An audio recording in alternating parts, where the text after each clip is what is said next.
Arrastión, mil esker etortzeagatik. Me vais a permitir que haga la presentación en castellano.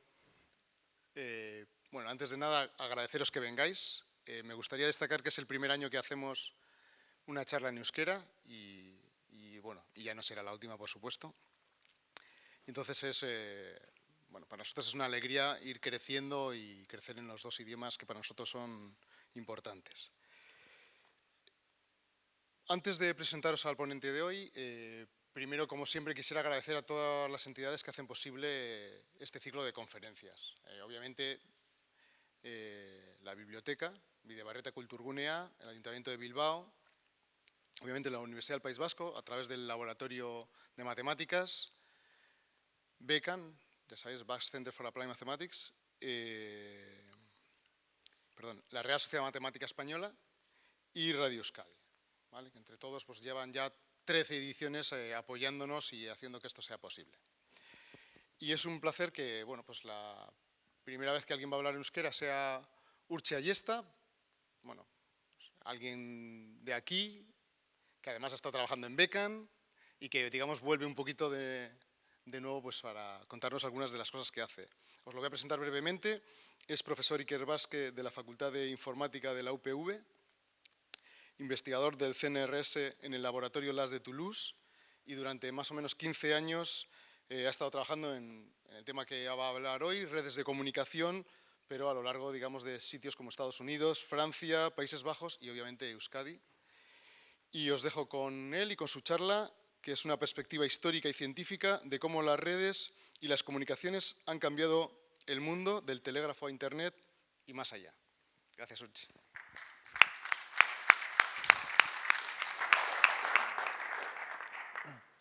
Bueno, gracias, Raúl, por la presentación. Bueno, eskerrik asko antolatzaileei gonbidatzeagatik eta aukera eskaintzeagatik, eta baita ere zuei guztioi etortzeagatik. Aurreneko aldia izanik nolabaiteko bazegoen urduritasun bat, eta, bueno, creo que hemos pasado el examen del mínimo de asistencia, beraz, bueno, eskerrik asko etortzeagatik.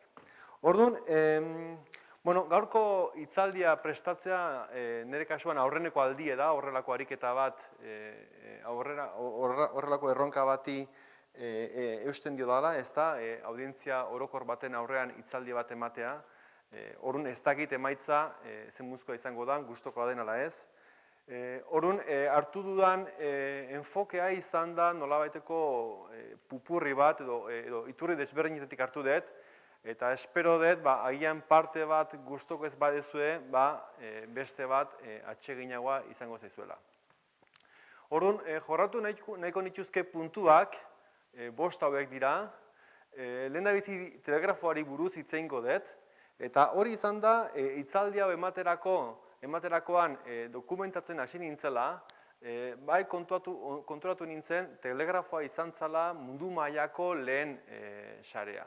Nahiz eta gaur egun noski... Bai. Euskera dakit, baina no beri jai. Orduan, telegrafoa zala mundu mailako lehen sarea. Eta horri buruz hitz egingo dut eta baita ere internetarekin egin daitezkeen paralelotasunei buruz. Bigarrengo puntu bat, agian abstraktogoa, matematikoagoa izango da nola optimizatzen den sare bat. Eta, bueno, gero hortik nolabait horko emaitzak erabiliko ditut beranduago. Gero, internetaren arrakastaren inguruan nolabaiteko oinarrizko bi printzipio fundamentalak aipatuko ditut, batak nolabait oinarri matematiko duena, oso gauza sentzilloak, baina nolabait ahalbidetu dutenak internet lau erpin zituen sare batetik, bilioiak dituen sare batera bihurtzea, eta nolabait oinarrizko printzipioek ez dira aldatu. Hasierako sortzaileek horrela diseinatu zuten eta hor mantendu dira. Gero, komunikazio sareen estrukturaz hitz egingo dut, alegia hor sortzen diren sareek grafo bat bezala ikusi daitezke, bai, Facebook dela edo edozein sare, eta sare horiek duten estrukturaz, mintzatuko naiz, eta azkenik, ikerketa, azkeneko 10 urteetan edo garatzen ari den ikerketa arlo batez hitz egingo dut, non naturako sareetan ikusi daitezkeen printzipioak erabiltzen diren sare artifizialak edo gizakiok egiten ditugun sareak diseinatzerakoan. Hauek izango dira gaur jorratuko ditudanak. Orduan, aurrenekoari buruz, behin batean jartzen dut, eta bazegoen, baina ezkarra ekunda, bazegoen komunikazio berri bat, ez da, komunikazio inmediatoa ahalbidetu zutena. Ez da bilondo, a ber. Agian usurrutin hau. Ondorioz, mundua izugarri txikituz, ez da? Mundu mailako sare bat, kontinenten arteko komunikazioare ahalbidetu zuena. Iraultza bat, negozioak egiteko moduan, baina baita ere adibidez bikoteak alkar ezagutzeko baliabide bat bihurtu zena. Da, segurtasun gauzak direla eta kodigoak asmatu ziren. Privat, ez dakit hori nola da, euskera zoain. Markatu? Privacidad, nola da? Nola? Lorek izan da? Pribatutasuna. Eskerrik asko lore. Pribatutasuna babesteko. Eta batzuk, sare berri horren alde positiboak goraipatzen zituzten bitartean, beste batzuk arbuiatu egin zuten, ezta? Gobernuak alde batetik kontrolatzen saiatzen ziren eta erabiltzaileek beste alde batetik sare horren independentzia mantentzen saiatzen ziren. Eta hainbat gauza berpentsatu behar izan ziren, nola informazioa, nola lortu diplomazia eta bar. Baina hau dana ez da internetari buruz, baizik eta hau dana da telegrafoari buruz. Eta horren parte hau prestatzeko liburua berabili dut, 1988koa, nun kontatzen den telegrafoaren historia, eta hor bai argi azaltzen da nola telegrafoak zelako iraultza suposatu zuen bere garaian. Eta hori buruz itengo dut pixka bat orain. Orduan, hasiera batetan telegrafoa optikoa izan zen. Eta batipat Frantzin eta Ingalaterran garatu zen. Eta horrelako dorreak erabiltzen zituzten, hau kasu honetan Frantziako kasue da, eta besoen posizioaren arabera simboloak transmititzen zituzten. Orduan beraz, telegrafo optikoa, ikustea behartzen zuen. Hau da Ingalaterrako eredua, kasu honetan panelen bidez egiten zuten, eta panelen posizioen arabera simbolo desberdinak transmititzen zituzten.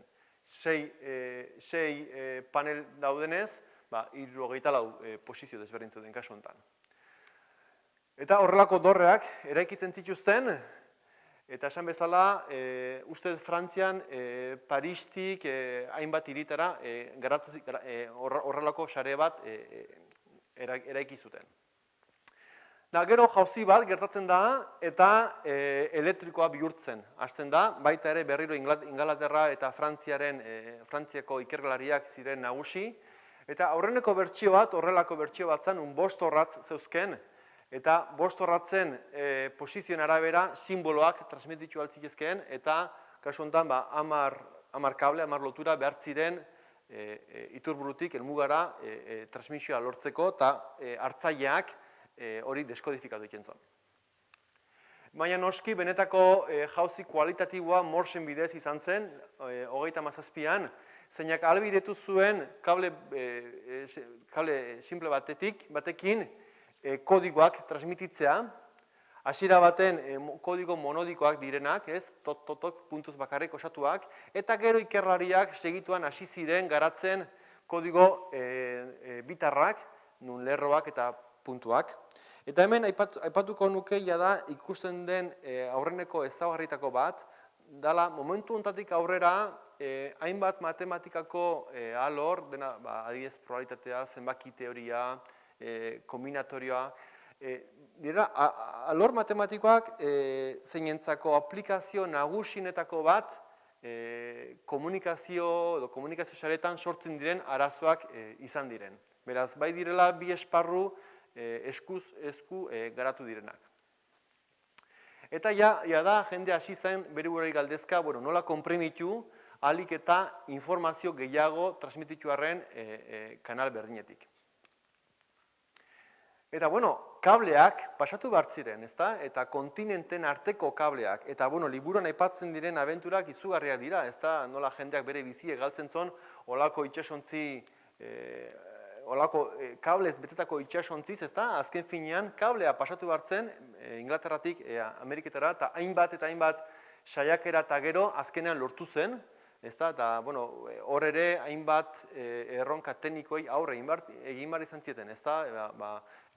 Arraiek koska itxentzien kablei eta mila gauza. Eta nolabaiteko lehenengo sare mundialera iristen gara.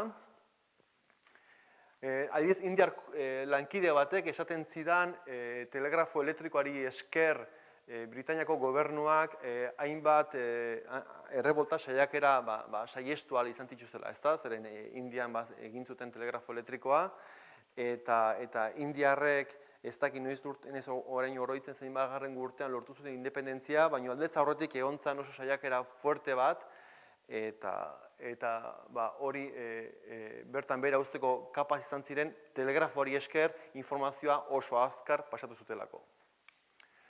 Eta, paralelotasunak orduan hainbat dira, telegrafo eta internetaren artean. Lehendabizia da kodigoen erabilpena. Gaur egun interneten, adibidez, A simboloa horrelako 0 bat digitala da, ezta? Horrelako kodigo batez transmititzen da. Jada telegrafoan ere kodigoak jorratzen hasi ziren. Bigarrengo bat da laburpenak, ezta? Gaur egun bai SMS eta WhatsAppen bitartez laburpenak erabiltzen dira, informazioa garatzeko, baina garai hartan ere, berdin, esaten zenez, kasu hartan, nolabait igorleak eta hartzaileak pertsonak ziren, eta beraien laburdura propioak garatzen zituzten, ahalik eta azkarren kapaz ziren, bi simbolo erresekin, jada nolabaiteko esaldi bat transmititzeko. Sekuritatea, ez da, telegrafoaren bitartez adibidez burtsako operazioak egiteko nolabait behartzenun pribatasun bat, bestek entzun etzezaten, jakin etzezaten zertaz ari zinen, eta horrek kodigo sekretuen garapena behartzen zuen, motibatzen zuen. Siriak ere bai, sortu ziren, adibidez ustet ziri asko oten zirela apostuen inguruan, zaldi lasterketa bat eta emaitza berehala transmitituko telegrafoaren bitartez, eta gero beste urruntzegoen norbaitek apostu ingo zon eta diru irabazi, baita ere gauzak saldu, hainbat ziri azaltzen dira liburuan. Eta gero noski beti bezala aukera berriak beste batzuen desagerpena dakar, eta kasu hortan hor ikusten da alde batetik telegrafoa nola ari diren konstruitzen Ameriketan, eta beste batetik zaldiaren gainean hori da Pony Express, oker banago, zuzen banago, uste 6 egunetan zeharkatzen zuten herrialdean mendebaldetik ekialdera, eta telegrafoa martxan jarri izan egunean, bertan bera utzi zuten zerbitzua, zeren eta etzoken zentzurik, ez da? Eta beste paraleltasun bat, nolabait da, informazioa pausoka transmititzen dela.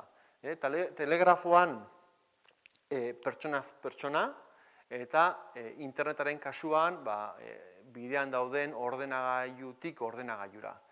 Eta, honen hildotik, ez dakit liburua irakurri dezuten El amor en los tiempos de cólera, maitasunari eskainitako liburua, eta hain justu, iaz ez pentsa asko irakurtzen dudanik, baina urtean liburu pare bat agian, eta hau irakurtzen ari nintzen, eta telegrafoak sekulako garrantzia daka, ez da, hemen, ez dut historia kontatuko, baina Florentino Ariza maite mintzen da neska batetaz, eta orduan neska honen aitak urrutira bidaltzen du, senide batzuen etxera, Eta orduan Florentino telegrafoz komunikatzen da eta kontatzen da nola pausoz pauso juten den informazio hori eta nola egiten zuen bera eta enteratu etzedin.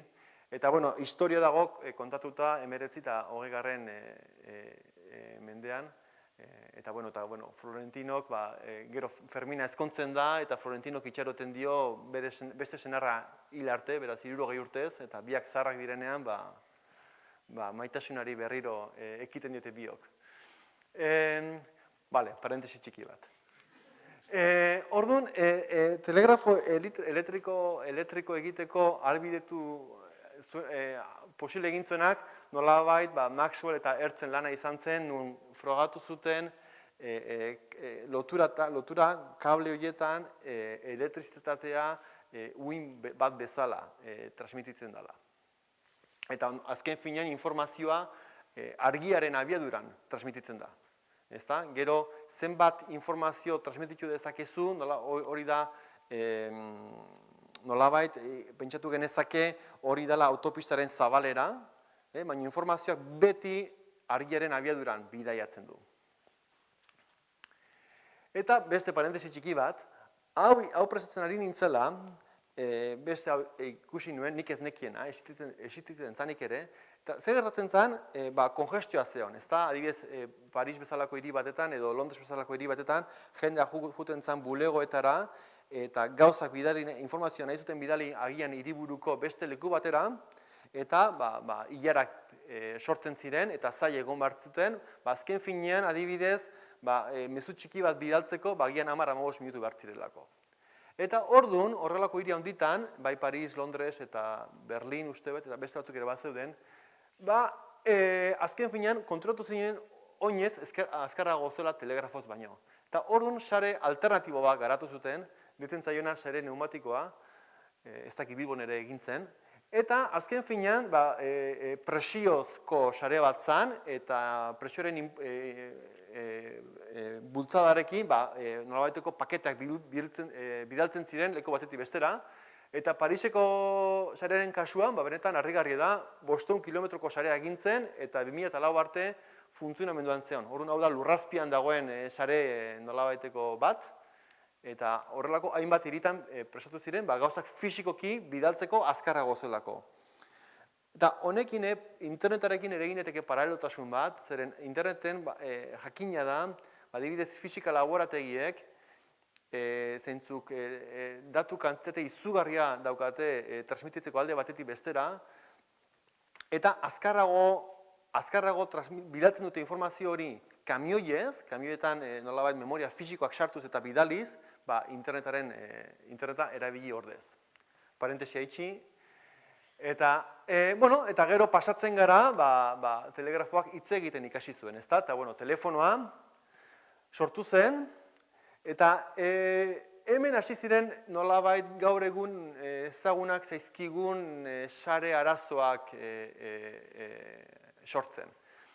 Orduan, aurreneko arazoa izan zen, hasieran telefonu guztiak elkarri konektatuta zeuden, orduan, pentsatzen badezute zenbat bide aukera dauden horrek n faktoriala nolabaiteko zeren azkenen adibidez lau erpin bat daude, 6 aukera daude, beraz nolabaiteko faktorialak azaltzen dira hor, eta hasi ziren estrukturatzen nolabaiteko horrelako antolamendu batetan.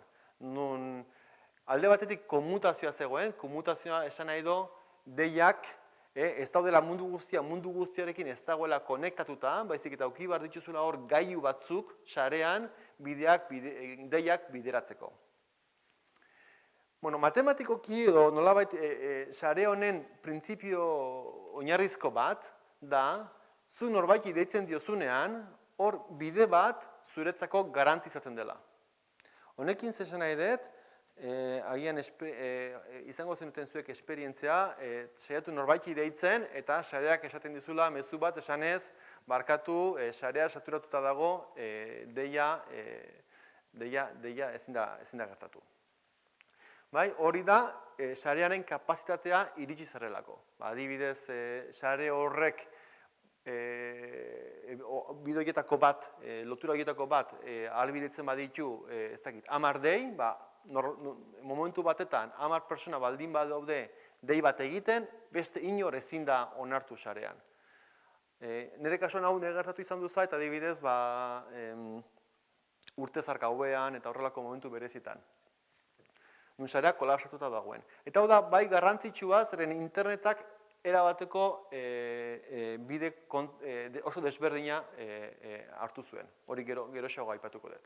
Horren, hemen nolabait azpimarratzeko kontue da, komutazioa zirkuito bidezkoa dela, eta horrek esan nahi duela, iturburutik helmugara zirkuito bat estabilizitzen dela, eta hori nolabait da autopista bat balitz bezala, eta autopistaren erraietako bat zuretzako bakarri dela. Eta beste inork ezin du erabili. Eta horren ondorioz, matematikoki hau ikertzeko, galdera funtsezkoena da, zuk sarea hau nahi baldin baduzu diseinatu, da, ze probabilitatearekin dei bat errefusatua izango den. Eta orduan, matematikari Daniel hau, da Erlan, eta da oso ezaguna, ikerlarioen kasuan, beak atakatu zituen problema erresenak, baina aurrenekoa izan zen, ezta? Orduan, berak egin zuena, gaur egun, nolabait oso errez ikasten den gauza bat izan zen, baina, beha izan zen, sortzaileak, kreatiboa momentu hartan egiteko.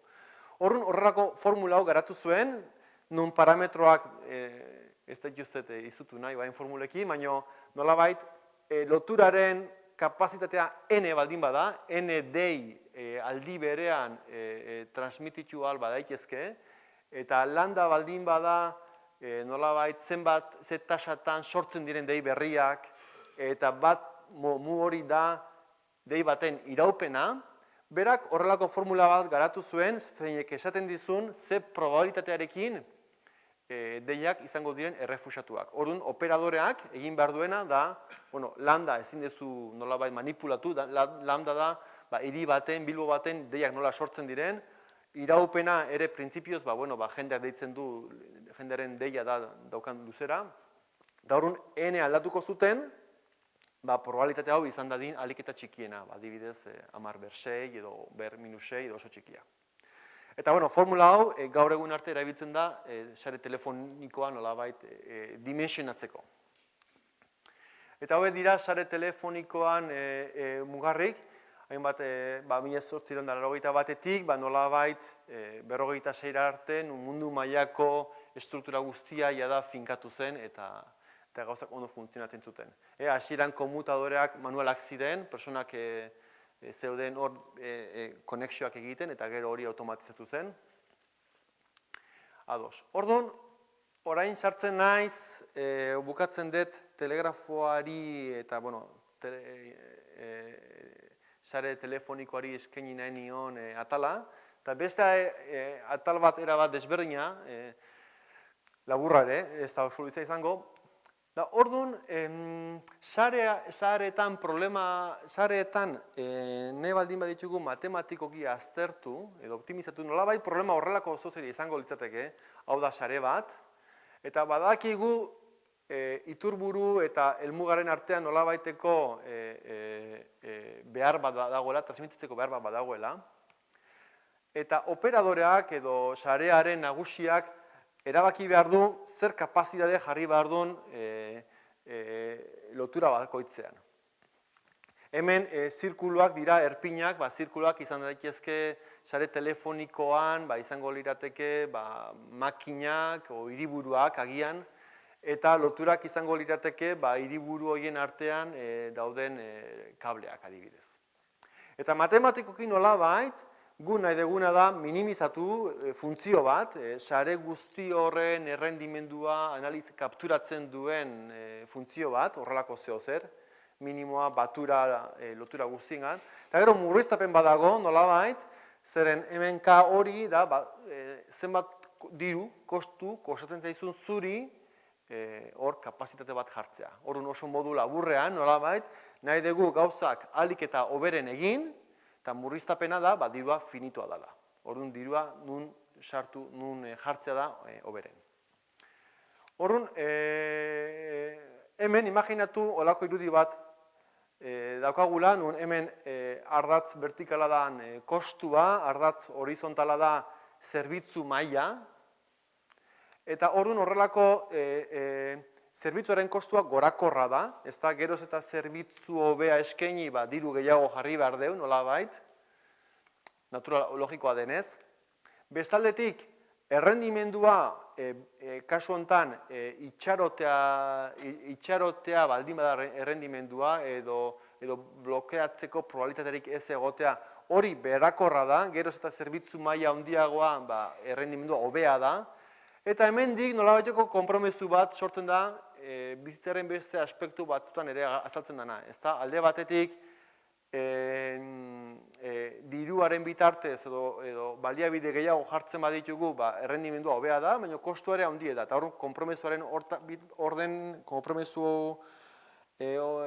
horren ondorioz sortzen da oreka bat, eta hori da bilatu nahi duguna. Bueno, nola aplikatu hori? Nolabait abstrakzio orokor hori. Hasierako problemetako bat izango zitekeen zein da biderik motzena aurkitzea. Ezta? Sare bat daukagu, hemen adibidez ez dakitzen bat erpin dauden, 10, eta nahi dugu aurkitu puntu batetik bukaerara biderik motzena. Ibilbide posible guztiak, matematikoki hori faktoriala da. Adibidez, 4 erpin baldin badaude, nolabait 6, bat, bider 2, bider 3 izango lirateke. Eta, gertatzen dena da, problema hori ezin dela ebatzi. Oso azkar ebaztezina bihurtzen da. Adibidez, 10 erpin dauken sare batetan 3 milioi ibilbide daude, eta 100 baldin badaude, 10 behar. Beraz, ezin da, ebatzi ezin daitekeen problema bat da, komplexu egia da. Nahiz eta formulazioa oso erresa den, biderik motzena aurkitzea. Hau da, Estatu Batuetan biderik motzena, ez dakiz, egia esan ez naiz kapaz izan aurkitzeko, uste trena dela uste sarea, baina bueno, hau da ebatzita. Orduan hor, benetako emaitza nagusia izan zen Distraren algoritmoa, 59 garatu zuena, gaur egun nun nahi erabiltzen dena, interneten, GPS-etan, hau da nik gaur egin dudan bidea hoteletik ona etortzeko, Googleek kontatua, eta algoritmo honek ahalbidetu zuena da konplexutasuna, zenbat pauso egin behar diren biderik motzena aurkitzeko, faktoriala izan ordez, n log n da. Beraz, log n faktoriala baino askoz ere txikiagoa da, da horrek esan nahi du, askoz ere pauso gutxiagotan aurkitzen dezula helburua.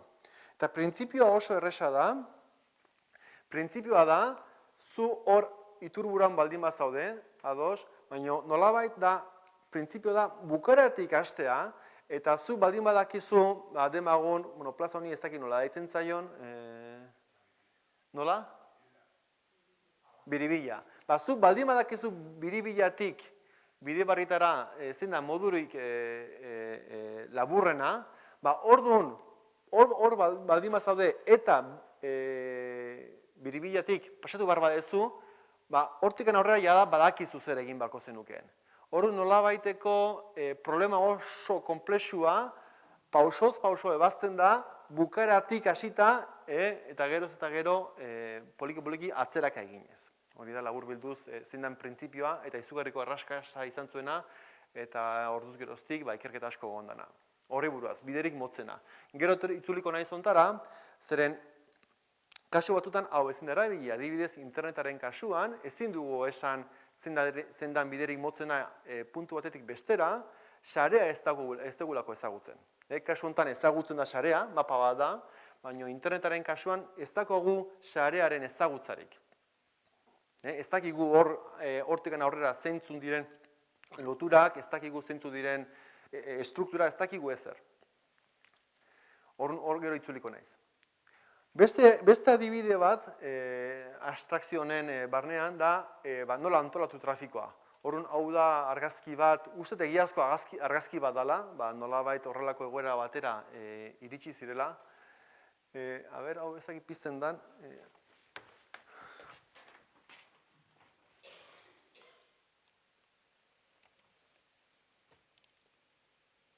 Bai. Bueno, hau bideo bada, simulazio bada, hau da Eindhoveneko bidegurutze bat. Uste 12 daudela, 12 semaforo daudela, txirrinduentzako ere bai, barne, badakizu Holandan txirrinduak beste transporte sistema bat dela. Eta imaginatu, orduan, problema da horrelako bidegurutze bat nola optimizatu. Orduan, itzuliz, lehen aipatu dudan egiturara, horrelako sare batzuk sortuko lirateke kasu hontan, eredu bat sortu beharko genuke esateko nola auto berriak etortzen diren, nola zerbitzatu eta abar, hau dana matematikoki garatu, eta horrelako aukera egokienara iritsiko ginateke. Ados. Bueno, orain hirugarrengo atalera pasatzen naiz, internet. Bueno, internet, izenak esaten duen bezala, sareen arteko sarea edo da. Orduan, oinarrian horrelako sare desberdinak edukiko genituzke, eta interneteren asmo hasieratik zan hauek konektatzea. Eta oinarrizko sortzaileek bi printzipio sortu zituzten.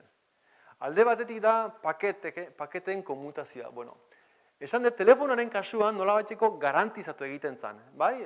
Nik norbaiti deitzen diot, hor autopistaren errai bat eskaintzen zait, eta hori da niretzako.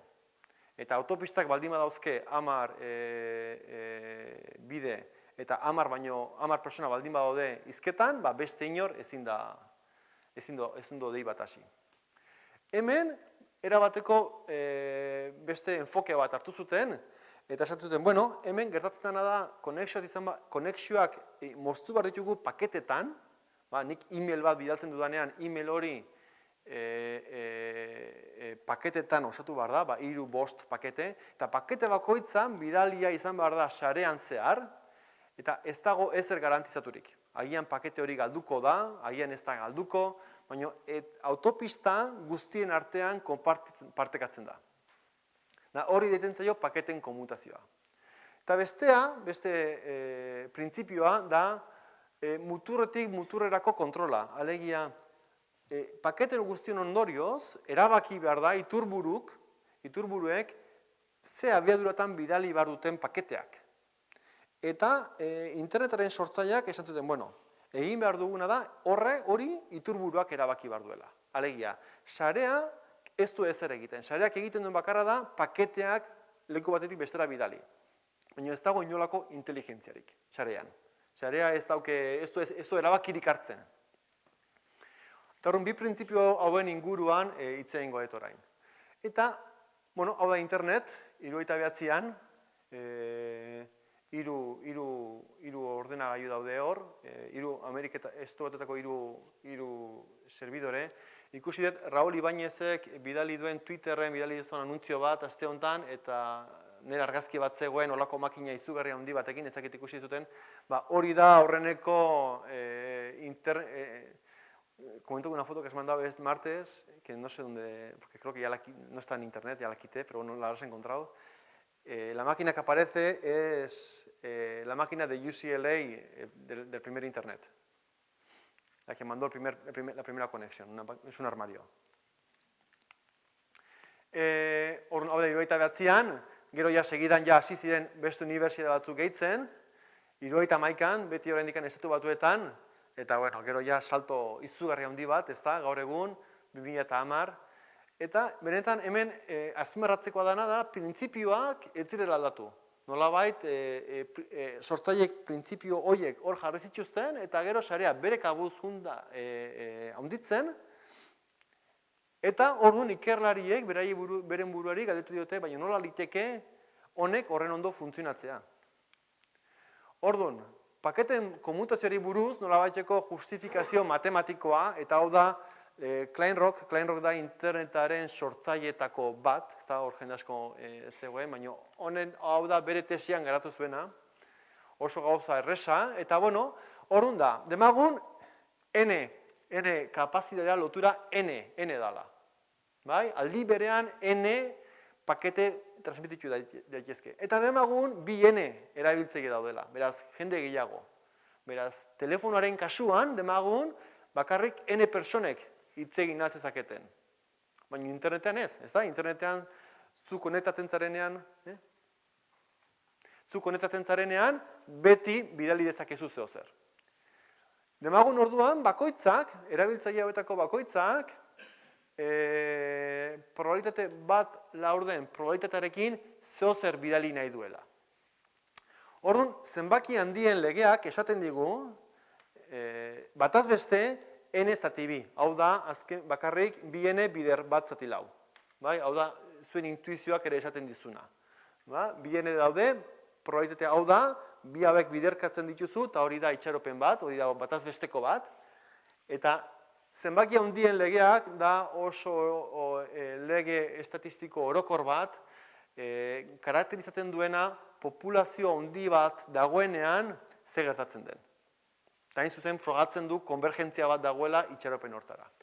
Orduan, hemen honek zesan edo, populazio baten kide bakoitza nolabaiteko zorizko funtzionamendu bat, portaera bat izan arren, globalki populazio osoaren portaera aurreikusi daiteke oso zehatz. Eta ondorio zein da, kapazitatea N izan arren, nolabait N baino handiagoa den iturri kopuru bat zerbitzatu dezakegula. Hemen oso modu sentzioan saiatu naiz, simplifikazio batzu daude eginda, baina hori da oinarria.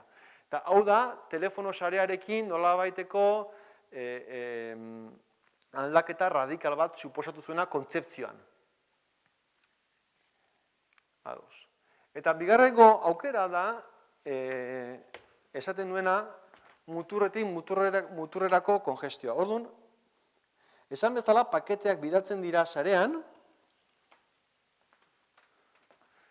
eta hau da bideo bat deskribatzen duena gure ordenagailu guztietan, smartphoneetan dagoen protokoloa.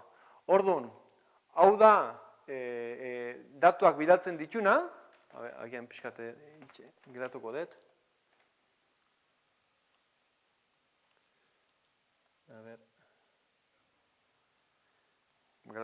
Orduan, hau naiz ni datuak jasotzen, hori da, ez dakit, web horri zerbitzaria niri paketeak bidaltzen, eta honek erabaki behar du zenbat pakete bidaltzen dizkidea niri, denbora unitateko. Esan bezala, hori honek erabaki behar du. Eta hau, erabiltzaile momentu hortan, sarea erabiltzen ari diren, erabiltzaile guztiek ari dira ejekutatzen paralelon. Orduan, zer egin behar du honek? Nolabait, asmatu egin behar du, zein dan sare horren botila lepoa, zenbat kapazitate bialdu dezaken. Eta hori egon behar da menpe, beste erabiltzaileek zer egiten duten. Horri detzen zaio muturretik muturrerako kongestioa. Orduan, internetaren sortzaileek hau erabaki zuten, esan zuten, honek zer egin behar du. Oso algoritmo izugarri erresa. Denborantzear haunditzen joan behar da, baldin eta gauzak ondo dijoazten neurrin. Zer gertatzen da, jasoten dugun pakete bakoitzeko erantzun bat bidaltzen da, esanez, jaso dut pakete hori. Orduan honek badaki pakete hori jaso izan dela. Eta orduan poliki emari hori juten da haunditzen. Gauzak ondo dijozte, eta orduan juten da haunditzen. Baina zer gertatzen da, hor, sarean dauden bufferrak poliki betetzen juten dira. Zergatik? Lotura honen abiadura, honena baino askoz ere handiagoa delako. Hori da bandwidth, nola esaten da euskeraz bandwidth, banda zabalera. Banda zabalera, hau da gure etxeko nolabait ordenagailu lotura hori, barkatu. Hau da gure etxeko lotura, orduan banda zabalera txikia dakanak, hau izango litzateke banda zabalera izugarria handia, sarearen barruan dagoena, eta horregatik ikusten dizute pakete batek oso denbora txikia behar duela transmititu izateko, hemen aldiz denbora askoz ere zabalagoa. Naiz eta informazioaren abiadura beti berdinetan, zeren hori argiaren abiadura da. Eta orduan,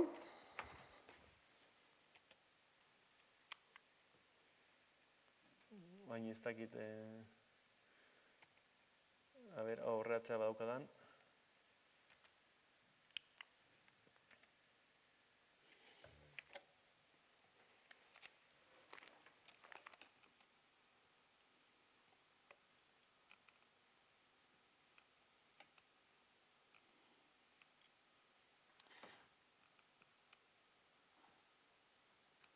Orduan hemen geratu barrana da, hau, beteta dagoenez, pakete bat iritsi behar da eta galdu egin behar da.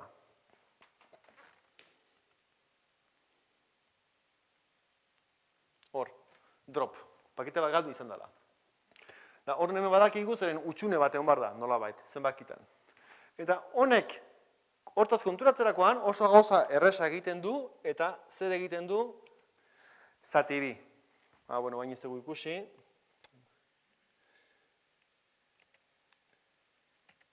Erakutsiko dut. Emaria erdibiditu egin behar du. Eta gero berriro hasten da handitzen. Eta hau da, 70ean nolabait diseinatu zen algoritmoa, eta sineskaitza den arren, gaur egun, moldaketa txiki batzuk egon dira, baina hau da printzipio osoa. Eta horren jendeak esan zion, baina nola liteke hau ondo funtzionatzea. Edo horren ondo funtzionatzea. Hau izango litzateke denboran beste bideo bat nun erakusten duen, banda zabalera hori nola moldatzen den sarearen egoerara, bi lotura eta baldinetatzen bat erabiltzaile dauden, batek lortzen duen kapazitatea denboran aldatzen da. Horren azterketa matematikoa. Matematika hemen pixkat, ideia da garrantzitsua eta ez horren beste detaile matematikoa, baina hau da pentsa 96ko artikulu bat guk oraindik interneta erabiltzen ez genuenean, agian Euskal Herriko Unibertsitatean agian bai, ez dakit, unibertsitatean, jende arruntak oraindik ez. Eta esan bezala nolabait lineala da, ezta, gauzak ondo dihoaztenean, eta aldin behin zati bi egiten da. Darun galdera da, eta zindan batazbesteko hori, ezta, lortzen den emariaren batazbesteko hori. Hoi analizatu daiteke eta hain justu 96an hot da oso tipo kreatiboa eta artikula begin zuen, da gaina antza errefuxatu intzioten eta horren jatzen berriro beste aldizkaria batera bidali, nahiz eta gaur egun ustez oso zitatua da, 1000 baino zitazio gehiago dazka. Eta nolabait hor emari batazbesteko bat lortzen da. Baina jendeak esaten zion bere buruari, baina nola zergatik honek funtzionatzen duen ondo. Horren itzuliz hasieran aipatu dudan kontekstu matematiko hortara, eta itxeste izutu hau izango da matematika dauden azkeneko transparentzia. Nolabait frogatu daiteke emari batazbesteko hori optimizazio problema honen soluzio dela. Zer esan edut honekin? Hemen ArcTank agian beldurgarri ematen du, baina da funtzio bat zeinek oso deribatu erresa daukan, bat zati bat gehi x berbi. Garrantzitsua dana da, funtzio hau, honek interpretazio ekonomiko bat da. Honek esan nahi du, hemen, hau da, momentu hortan sarea erabiltzen ari dutenen personak. Hori gu guztiok gara. Eta hemen batzen da, gu persona bezala dugun satisfazioa sareekin. Eta hemen aldagaia da lortzen dugun emaria. Orduan, hau da, ekonomian funtzio utilitatea esaten dana, honek modelizatzen du, ni zeinen pozik nagoen baldin eta zer emari ematen didan sareak. Eta da funtzio konkagu bat. Zer esan edo horrek? Hasieran emari pixka bat gehiago eta askoz ere pozik nagoela, baina oso kapazitatea handia lortzen badut, apur bat gehiago ez nahuela gehiagi posten. Hasieran asko, eta horren zer esan edo horrek? Azkenen hainbat personek edo agentek partekatzen dutenean sarea, problema honek egin behar duena da guztien artean, guztiek emari bat alegia ez diola dana bat iman behar eta beste ezerrez. Baizik eta nolabait inbar duela partekatu guztien artean eta justizia soziala maksimizatu. Horren emaizatzen duen bezala, bi konexio gainezka dagoen lotura bat partekatzen badute, gutxi gara bera tasa berbera izango dute. Horren, atzerak eginez. Honez esan nahi do, edo, teoria honen arabera, esan nahi do, planteatu dezakezula problema bat, termino ekonomikoetan zuk nahi dezula maksimizatu jendearen postasuna, hori dela problema hau. Problema hori ebazten dezu, da problema horren ebazpenak esaten dizu zer emari eman barko zenioke erabiltzaile bakoitzari, eta hain zuzen, kasu horretan, problema hau horrela planteatu ezkero, lortzen duzun emaria dala aurreko transparentzian jarri dudan hori. Hori da nolabait justifikazio bat esateko zergatik sarea sortu zutenek, naiz eta teoria hori ezeuki buruan, zergatik gauzak funtzionatzen duten ondo, gero, errealitatean. Eta hurrengo pausua izan da, gero, hau da, 80. urteko baitare lan bat, Frank Kellyrena, Cambridgekoa, eta gero horrek, sekulako ondoreak ekarri zituen, filosofikoki agian, sareak nola analizatzearen inguruan. Matematikak alde batera utziz, aplikazioen historia, e-maila pentsa 72an hasi zen. Ni uste 89an hasi nintzela, baina ezagutu izan dut jendea 80 jada e-mailak bidaltzen ari zirenak. Pentsa ezta, hemen nire kasuan hor jartzen naiz, eta izugarria da pentsatzea bereziki mundu akademikoan askoz azkarrago ari zirela interneta erabiltzen. Eta jende populazio zabalari, ez dakit uste dut, esango nuke hemen 2000. Urtean, 89. Eta ni nire kasuan, ikerketan hasi nintzen 2000. Urtean, eta orduz geroztik, izugarrizko gauzak gertatu dira, eta egia esan inork ez zituen aurrikusten, ezta? Inork ez zuen ikusi BitTorrent, inork ez zuen aurrikusi Facebook, Twitter, LinkedIn, gauza guztiak dire sortuz, naizta, benetako iraultza bat eta zaila zen aurreikusten. Orduan, gai aldatuz, orain zer estruktura dute sareek. Orduan esan dugu interneta nola sortu zen, interneta daukagu, eta orduan jendeak galdetu zion bere buruari, baina hor zer estruktura dute sare hauek.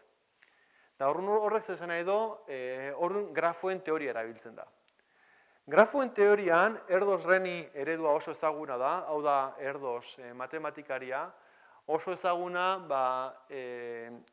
alderrai bizizalako unibertsitate batetik bestera, eta han topatzen zituen matematikarekin lanak egin, eta gero aspertzen zanean beste unibertsitate batera juten zan, eta beti hola bizi izan duzana. Eta beak eredua proposatu zuen, nun daukagu sare bat, eta bi erpinen artean ertz bat jarri behar dugu P probabilitatearekin. Gu daukagu sare bat eta ertza jartzen ditugu. P probabilitatearekin. Eta gero, behin hori eginda gero, ikertu behar dugu sare horren propietateak. Adibidez, zein dan gradu distribuzioa. Zer da gradua? Erpin baten gradua da zenbat ertz ateratzen diren erpin hortatik. Da horren ikertu dezakezu, adibidez, peren arabera, zer ea sare hori nolabait multzo bat osatu behar duen, alegia edozein erpinetik beste edozein erpinera jun altzakezken. Eta horrelako galdera matematiko asko galdetu izazkiozu zure buruari. Eta eredu honen emaitza ezagun bat da, sarearen tamaina handitu ala, gradu distribuzioa, adibidez peka izango litzateke ze erpin frakzio kopuruk duen K ertz, Poisson distribuzio batera konbergitzen duela. Poisson kasu honetan ez da garrantzitsua, baina demagun propietate batzuk badauzkala. Eta orduan jendeak esan zuen, hau izugarri nolabait oso literatura zabala dago, sare mota grafo hauen inguruan. Da orduan jendeak esan zuen, eta hau balio aldu interneta ulertzeko. Eta orduan jendeak neurketak egin zituzten. Adibidez, internetaren kasuan, kontsideratu genezakegu erpinak direla web orriak, eta ertzak dira web orri horietan dauden estekak. Bai? Adibidez, Bidebarrietako kulturgunea hartzen duzu, hori izango litzateke erpin bat, eta Bidebarrietako kulturguneak baldin badauzka estekak beste leku batzutara, ertzak jartzen dituzu, beste erpin horietara. Eta horrela, hori da azken finean Googleek egiten duena, hori deitzen zaio robot bat, eta juntzatezke erpinetik erpinera eta osatuz sarearen estruktura. Eta, agian horrelako irudi bat lortu dezakezu. Eta, gradu distribuzioaren kalkulatzen duzu, empirikoki, alegia ze frakzio erpin dauzkan K ertz eta bar. Eta konturatu ziren, kasu honetan horrelako funtzio polinomioloa da, eta honek kualitatiboki erdos reni grafoaren erabat desberdin ezala. Erdos reni kasuan hau esponentzial bat izango litzateke. Baina hori ez da garrantzitsua gaur. Kontu edan, nolabait, hemen mekanismo honen bitartez erpin guztiak gutxi gora bera antzekoak direla. Bai, gradu distribuziori dagokionez. Hemen aldiz, honi deitzen zaio eskala askekoa, da hemen lortzen den struktura da erabat desberdina, eta da hemen azaltzen dudana, da erpin kopuru txiki batek lotura asko izan behar ditula, eta erpinen gehiengoak oso lotura gutxi. Eta hau da struktura bat erdos renirekin ezin dezuna lortu. Eta hau da empirikoki observatu zutena. Hemen hau da Ameriketako trenaren sarean, nolabait, erpin guztiak antzekoak direla. Hau da hegazkin konexioen sarea, eta hemen bat, nolabait ikusten dara, erpin batzuk lotura asko dituztela, eta beste batzuk gehiengoak oso gutxi. Hori struktura hori da.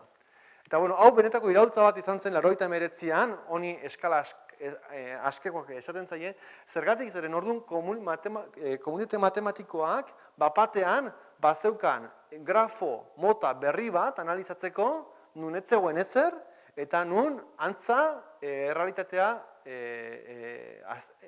aztertzeko balio zuen. Hau da Facebook. Facebooken estruktura empirikoa, baita ere, ikusten denez, batzuk lotura asko dauzkate, eta beste batzuk askoz ere gutxiago. Beraz, gero empirikoki nolabait, hau ikusi zen, errealitatean aurkitu daitezkeen hainbat sare estruktura berdina daukatela.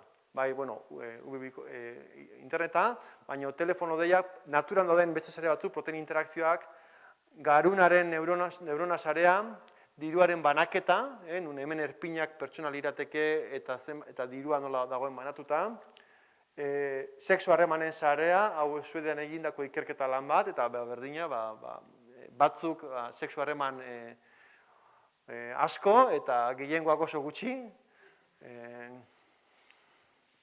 bataz beste,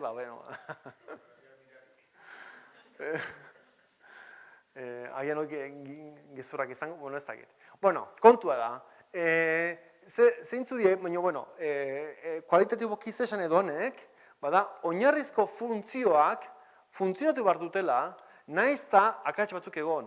Zer adibidez, zelulen kasuan, zelula batzuk mutazioak jasaten badituzte, edo internetaren kasuan, router batek matxura baldin badauka, sarea nolabait sendoa da.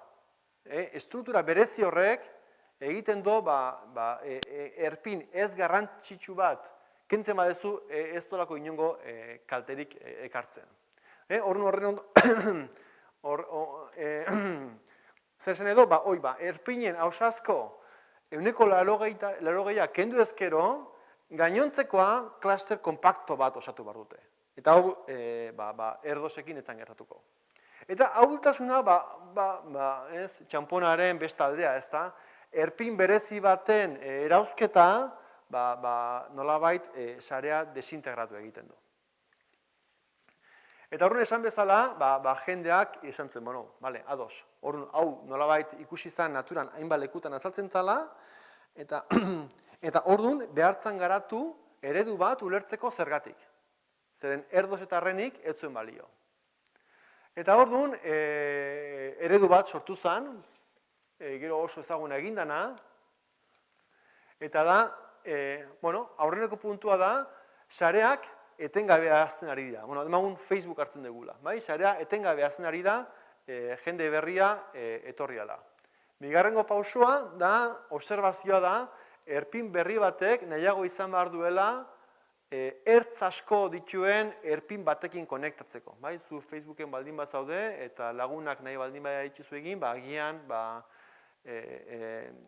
gogoa izango duzu, ez dakit gelako edo ez dakit zeinek gelako ezaguna den horren lagun izan. Nolabaiteko joera natural bat badago ez guztio daukaguna. Eta orduan, eranskin hobetxia hau sortu zuten, nun erpin berri bat, lotura dituen erpin batekin lotzeko probabilitatea karekiko proportzionala izan behar da. Hau erdozetarrenin etzegoen, bai? Erdozetarrenin bi erpin konektatzen dituzu P probabilitatearekin, beti. Hemen, izan behar da proportzionala beste erpin horrek dituen ertzen kopurarekiko. Eta ikusi zanez, horrela konstruitzen bazenun grafoa, errealitatean sortzen diren grafoien estrukturak berreskuratzen zenitula. Eta hau baita ere 89ko lan bat da, eta gero nolabaiteko bere arlo propioa sortu duena. Azkeneko atalera pasatzen naiz.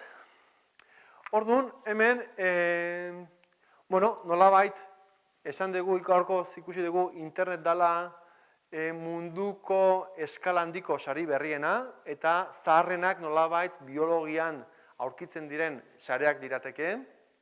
Eta internetek badauzke propietate hauek, alde batetik deszentralizatua da, inork ez du esaten nola garatu behar den, enpresa berriak gehitzen zaizkio edo sare parte berriak, eta nolabait organikoki garatzen doan izaki bada, nahi badezute, heterogenoa, sendoa, etengabe ari da evoluzionatzen, eta nolabait batzuk hasi ziren paralelotasun bat sortzen sare biologikoen. Hain zuzen ere, hau dira sare biologikoen ezaugarriak. Eta, ikerketa arlo bat sortu zen, agian duela 10-15 urte, nun biologiaren printzipioak aplikatzeko sare artifizialetara. Adibide batzuk badaude, adibidez, bideratzea. Esan bezala, sarean paketak bidaltzen dira, erabiltzen diran algoritmoak, ezin dugu biderik motzen topatu. Hasteko ez dugu sarearen ikuspegi orokor bat. Eta orduan, aukera bat ditzateke, eta gero aipatuko beranduago, da, inurriak biderik motzena aurkitzeko erabiltzen duten nolabaiteko mekanismo bat, sarean aplikatzea. Beste bada, intrusioak nola detektatu, immunitate sistemaren funtzionamendua erabiliz, sortu algoritmoak, sareetan intrusioak detektatzeko.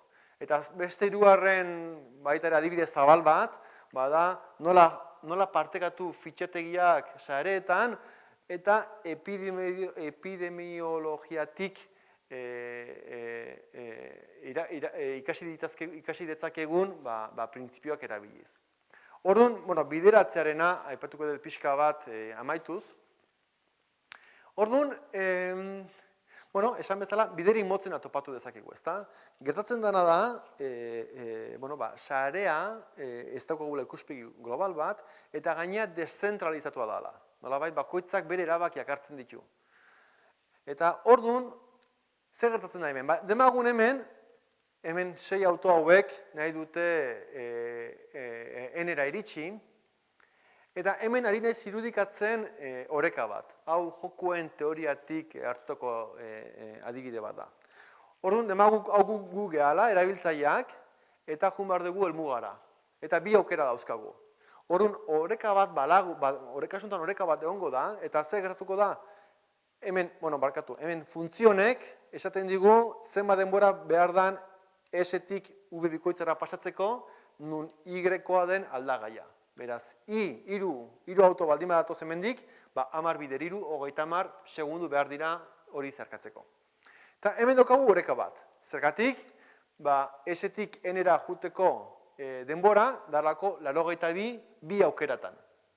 Bai ezkerretik, bai eskubitik, behar dut 10 bider iru, gehi, 50 gehi iru, parkatu gaizki, 83. 83. Ados. Orduan, demagun orain, inbertsio bat jartzen dela, eta errepide berri bat jarri dugula V bikoitzatik era. Bai? Eta hemen daukaguna beste oreka bada. Zergatik oreka bat, orain 3 ibilbide posible daude. Horrela, hemen zeharka edo eskubitik. Eta hemen ere akats badago, zenbakian orain konturatu naiz, ez nuen konpondu. Eta oreka da 83. Ikusi demagun ondo dagoen. Hemen dakagu 4 berrogei, gehi 14, vale, 84 izan barko luke. Baina, azpimarratzeko dana da, hemen kalkuluak egin ditzakezue, baina 3 aukeratan 83 aterako zute. Beraz, horrek esan nahi du, auto horiek nolabait kontentu daudela, bai? Badakite beste aukera batzuk badaudela Iturburutik helmugara joteko, baina, bueno, 3 aukeratan denbora berdine da. Baina guztiok daude, hemen baino okerrago. Da horren hau da paradoja bat, Braesen paradoja bat da, baina hau da jokuen teoria, hau da Nash oreka bezala ezagutzen dena. Eta hau holako gauzak agertzen dira, sistema deszentralizatua delako. Beraz, nahiz eta bakoitzak bere erabaki propioa optimizatzeko hartzen ari den, globalki akatsak egin ditzakegu. Horregat nolabait, hori da justifikazio bat, adibidez, esateko gobernuak bide saria jarri behar dituztela, edo zergak, eta azkenen sistema regulatu behar da, bestela gizakion bereko ikeriak eramango gintuzke orokorrean nahiko suboptimoak ziren egoeretara. Orduan, inurriaren ereduari, adibidari itzuliz, nola aurkitzu bideri motzena Iturburutik helmugara, badaude protokolo batzuk inurrien funtzionamendua egin behar dutena. Badakizu jakingo zutenez, inurriek feromona jarraitzen dute, nolabait aztarna bat uzten dute, eta atzetik datozen inurriek usaiaren, ni nez espertoa ez aditua, beraz ez gehiago izango, baina jarraitzen diote feromonari, eta noizan behin nolabaiteko beste erabaki bat hartu behar dute, beste bide batzuk esploratzeko, eta oso mekanismo sentzio horren bitartez, bideri motzena aurkitzeko kapaz dira.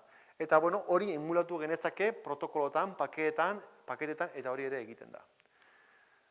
Etorkizunari buruz, hori azkeneko gauza, ez naiz ni, ez da gehiagi esango, esan bezala, itzultzen banaiz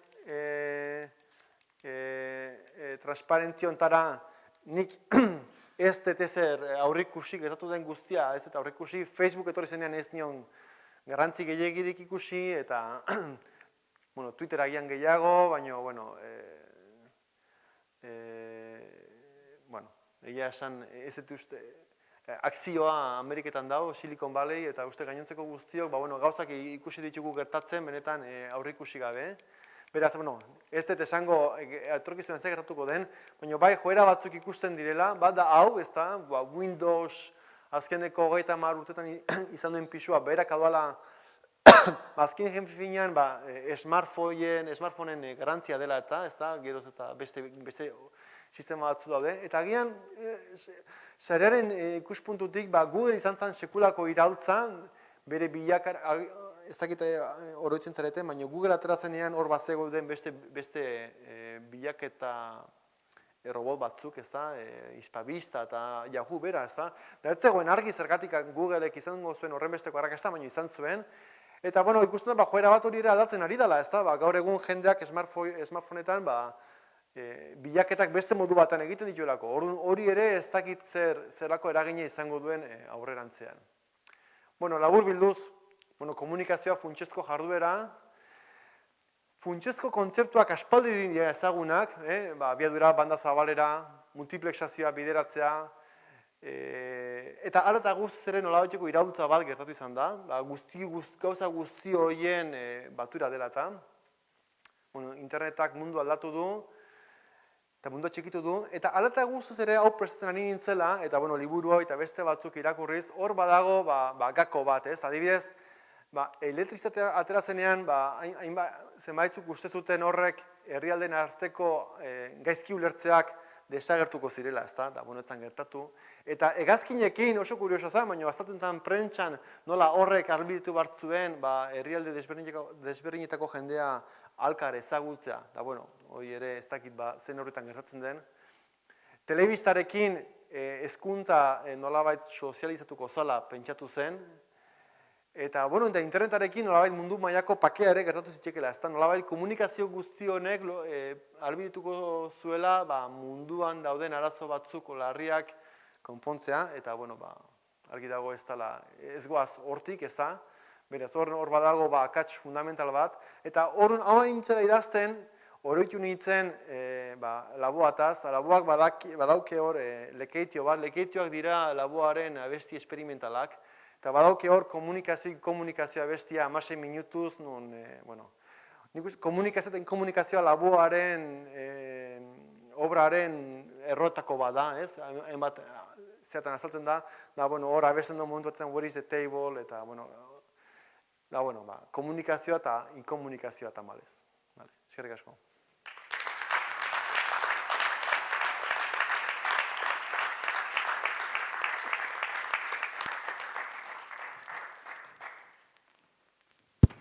Mil esker. ¿Alguien quiere preguntar algo? ¿A Urchi? ¿Preguntas? Venga, animaros. Si no, no hay pinchos. Zer da erpin bat? Zer da, markatu? Erpin bat. Erpin bat, adibidez Facebooken kasuan, erpin bat izango litzateke persona bat. Sareko nodo bat, gazteleraz nodo bat. Eta Facebooken kasuan berriro, bi erpinen artean ertz bat legoke, bi persona horiek adiskideak badira, lagunak badira. Eta horren erpina da abstrakzio bat, eta baldin eta zer problema ari zaren aztertzen, esan nahi desberdine bat hartuko duena. Internetaren kasuan, erpin bat litzateke sare horren ordenagailu bat. Eta lotura izango litzateke bi ordenagailu konektatuta badaude.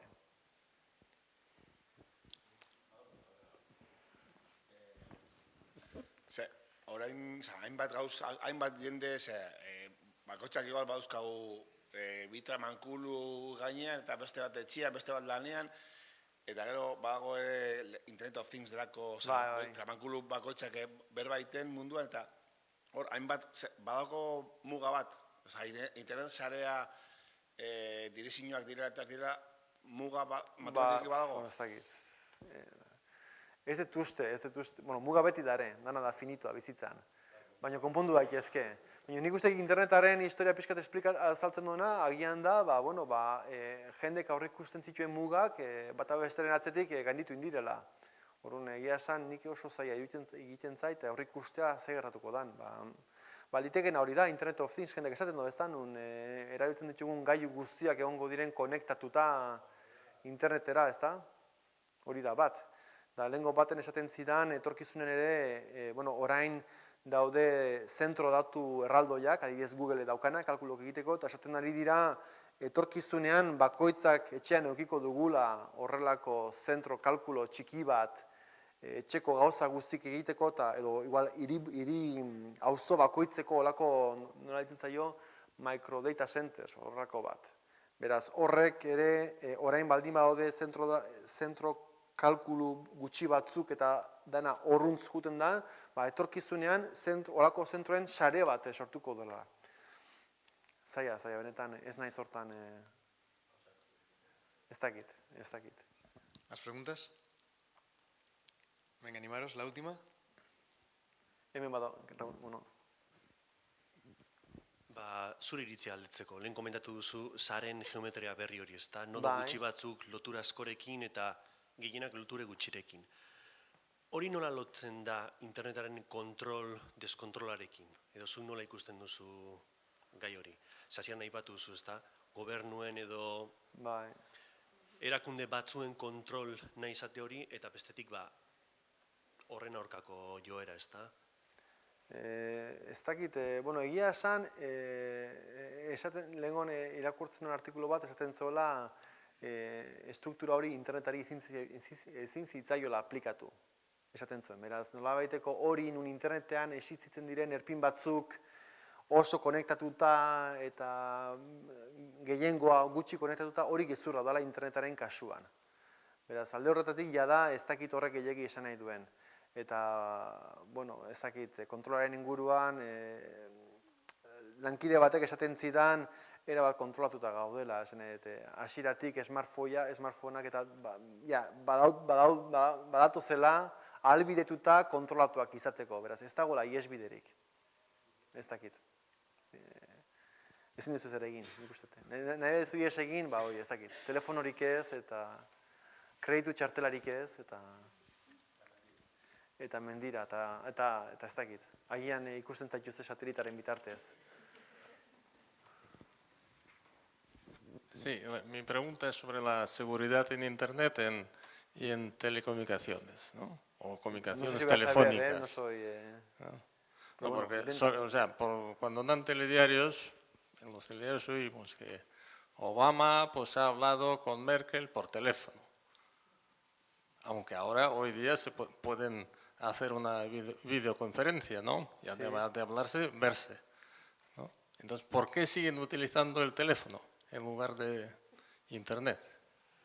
Porque es más fácil pegar la oreja a una red de Internet que a un cable telefónico. Puede que usen Internet, no sé en la Universidad del País No, Vasco. pero digo, lo que oímos es teléfono, no Internet. Sí, pero el teléfono, ¿Por qué bueno, no sé, en la misma UPV, los teléfonos que yo uso en el trabajo es teléfono de Internet. A pesar de que son el mismo dispositivo, cuando se llama, esa información es transmitida por Internet. Entonces, el hecho de que digan teléfono no tiene por qué decir que usen una tecnología o la otra. Sí, no sé. El famoso teléfono rojo que hicieron en los tiempos de Nikita Khrushchev, No lo sé. Pues estoy seguro que si llama Obama o utilizarán alguna tecnología que les permita que sea... es cable. Sí. Es cable directo. ¿Más preguntas?